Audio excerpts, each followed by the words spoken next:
Hello everyone! Today I want to teach you a quick lesson on the concept of money compounding. This is Tom. When he was a kid, he always wanted to have a 4-story house. One day, his father asked him, Tom, what job do you want to do when you grow up?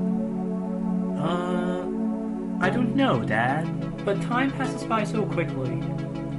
Our ignorant little Tom has gone through college and has recently gotten a job in an insurance company. Last month, Tom went to a vacation at West Palm Beach and he saw a beautiful house next to Paris Hilton's apartment. He knew exactly that was his dream house since childhood and he wanted to buy it right away. Tom is in a dilemma.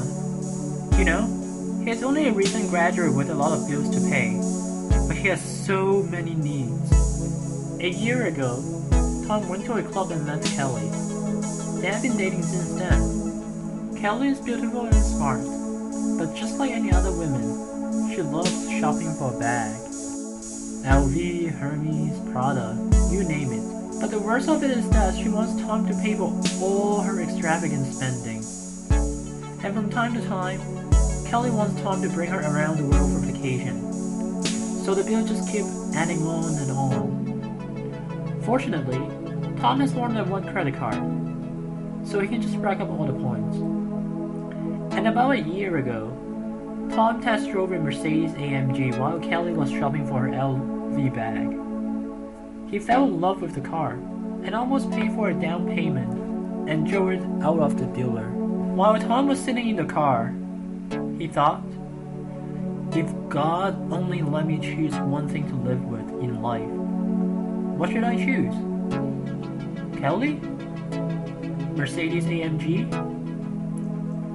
Or a beach house next to Paris Hilton? What if Tom wants all three? This is when we need to think about how Tom can have enough money to buy everything that he wants. Let's say we have $1 in our wallet and we deposit it into a bank. We're going to leave it in the bank for 1 year, and it is going to give us 10% interest. 1 year later, when we look at our bank statement, we will have $1.10. Now, if we leave the $1.10 in the bank and let it roll over for another year, it is going to pay us 10% interest again. Then next year when we open the statement, our $1.10 will have turned into $1.21. Okay, so you ask, what's the big deal? If we leave the money in the bank and forget about it, and let the money roll over year after year, let's say for 20 years, how much money would you have in your bank statement 20 years from now? Luckily, we don't have to draw our diagrams 20 times to find out how much money we have at the end. And there's a simple formula for this. We start from $1, and the percentage of increase is 10%. So numerically, that's 1.1. Each year, your money will grow 10% for 20 years. So that's 1.1 times 1.1 times 1.1 20 times, which is 1 to 1 to the 20 powers. In 20 years, you will have $6.73 in the bank account. Now you may ask, hey, that's nothing. You only have $6.73 in 20 years. But let's assume Tom's father deposited $100K in the bank while he was still a fetus. Using our equation before, we have 1.1 to the 20th power, which equals to $672,750. So now we're talking. What can Tom do with all that money? He can finally afford to pay Kelly's LV, Hermes, Prada bag. He can finally drive away the Mercedes AMG with the saleswoman in it. And he can finally look at Paris Hilton taking a shower every morning at his West Palm Beach house.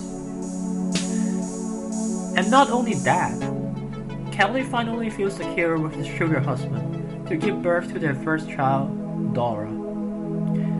They've also adopted Angel the cat and a dog named Ronald. And in their latest trip to Vermont, they have bought a farm with cow number 1 and cow number 2. And recently cow number 1 just impregnated cow number 2 to have cow number 3.